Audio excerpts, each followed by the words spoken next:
सभी के बीच में आने का अवसर प्रदान हुआ है, इसके लिए मैं आप सभी का आभार व्यक्त करता हूं और अपनी बात को कहना चाहता हूं। आप सभी लोग जानते होंगे कि भारतीय जनता पार्टी की विचारधारा क्या है। भारतीय जनता पार्टी की विचारधारा का जो मूल है, जो सबसे बड़ा लक्ष्य है कि भारत पूरी दुनिया के सामने विश्व गुरु के रूप में स्थापित हो और पूरी दुनिया जिस प्रकार से पहले भारत आती थी, यहां पर ज्ञान प्राप्त करने आती थी, व्यापार करने आती थी, योग सीखने आती थी, अध्यात्म सीखने आती थी, उसी पुराने गौरव को पुनः हासिल किया जाए, इसके लिए भारतीय जनता पार्टी लगी हुई है।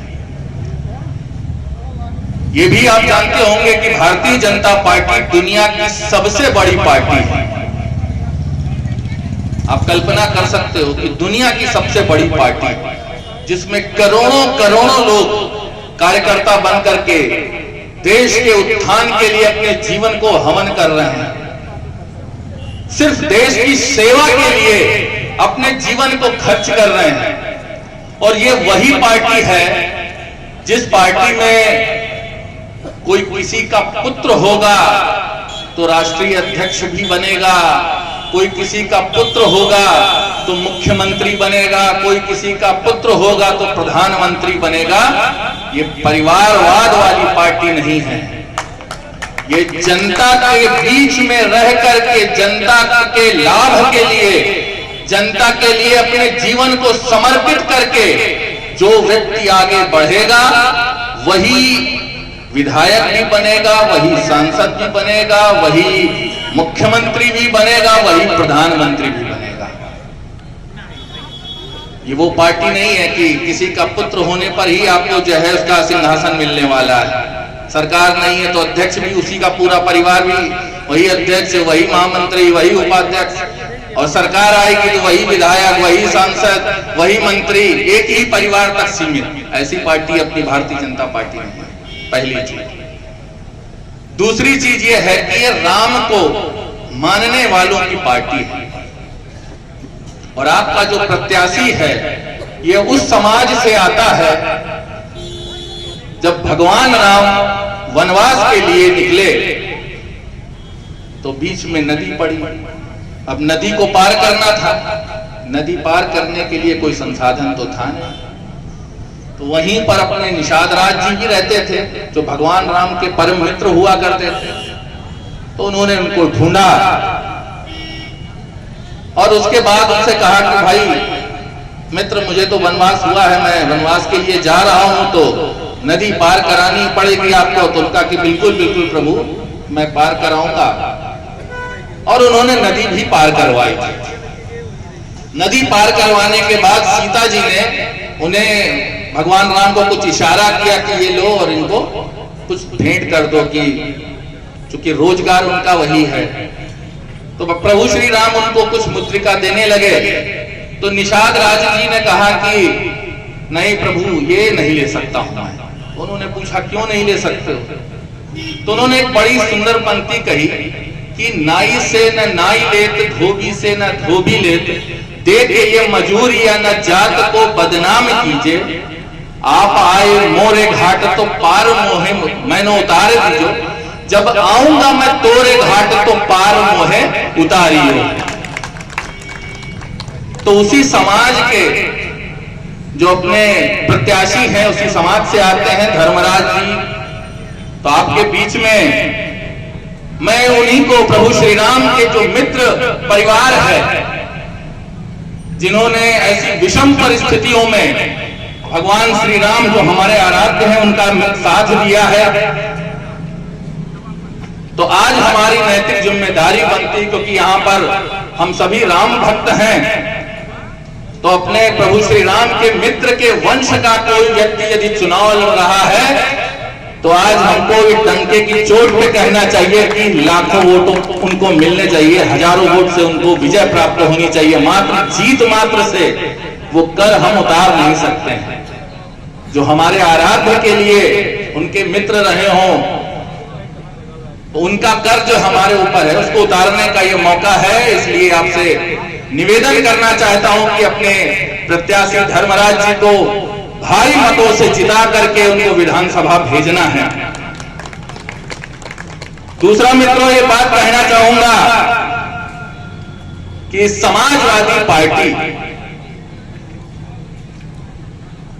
जिसको कहा जाता है ना समाजवादी, समाज के प्रति जो है उसका बड़ा विशेष रहता है। अभी मुझे लगता है आस पड़ोस में कहीं समाजवादियों भाइयों की अपनी कुछ सभा या कुछ रोड शो या कुछ भी चल रहा है कार्यक्रम। तो मेरी बात उन कार्यकर्ताओं से भी है कि मैं पूछना चाहता हूं कि ये लोग परिवार से ऊपर कुछ सोचते हैं, जो आप लोगों को समाजवाद का एक लॉलीपॉप पकड़ा दिया है और आप लोग उसको बढ़िया आराम से चूस रहे हैं। और अब अभी एक नारा इन्होंने दिया कि 27 के सत्ताधीश। मैं उन लोगों से पूछना चाहता हूं, क्या ये 27 के सत्ताधीश बनने योग्य हैं, जिन्होंने सत्यानाश करके रखा था उत्तर प्रदेश को? लूट मार, डकैती, चोरी, अपहरण, बलात्कार, अनगिनत केस दर्ज होते थे रोज। भारतीय जनता पार्टी विरोधी है सिर्फ कुछ चीजों की, जातिवाद, भाषावाद, क्षेत्रवाद, आतंकवाद, नक्सलवाद, परिवारवाद, इसकी घनघोर विरोधी है। सिर्फ एक चीज वो चाहती है कि इस देश के अंदर हर व्यक्ति राष्ट्रवादी होना चाहिए, उसके लिए उसका देश प्रथम होना चाहिए, फिर दूसरे में विचार अपनी पार्टी हो गई, फिर तीसरे में उसका परिवार हो गया, फिर चौथे में वो अपने लिए व्यक्तिगत रूप से सोचे, लेकिन पहले हमारा देश होना चाहिए। तो देश के कल्याण की बात जो करेगा, देश के मान सम्मान की बात जो करेगा, हमारा मत, हमारा वोट, हमारा अधिकार सब उसी के लिए समर्पित होगा। अभी विपक्ष ने बड़ा विवाद बनाया, योगी जी ने एक बात बोल दी कि बटेंगे तो कटेंगे। इस बात को लिए बड़ा विरोध दर्ज कराया गया। मैं आप लोगों से ही पूछना चाहता हूं कि, और ताकि विरोधियों से, जो हमारी विचारधारा के विरोधी हैं, उनसे आप पूछिए कि भारत का विभाजन या भारत का जो कट्टे जो भारत अफगानिस्तान तक फैला हुआ था, वो बढ़ते इतना छोटा क्यों हो गया? क्योंकि हम जातिवाद में बढ़ते रहे, हम ऊंच नीच में बढ़ते रहे। ये गलतियां हमारे ही समाज के लोगों की है। हम लोग आपस में जिस प्रकार से विदेशी आक्रांताएं यहां पर आई, अंग्रेज आए, मुगल आए, उन्होंने यहां पर जो जातिवाद का बीज बोया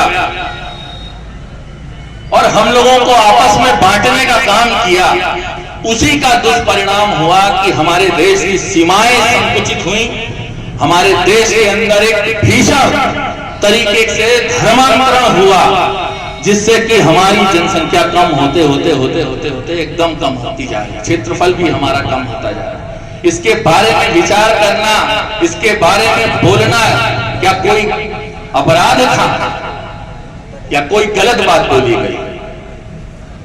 जब तक हम बढ़ते रहेंगे तब तक हम कटते रहेंगे, ये बात एकदम स्पष्ट है। ये बंटने वाली जो प्रक्रिया करने वाले ये जो लोग हैं, जो समाजवाद की बात करते हों या बहुजन समाज की बात करने वाले ये तमाम जो लोग हैं, या कांग्रेस पार्टी है जो अभी अपने पप्पू से ही नहीं उभर पा रही है, तो ये लोगों ने अपने परिवारों के लिए ही जातियों का उपयोग किया, इससे ऊपर कभी नहीं गए। भारतीय जनता पार्टी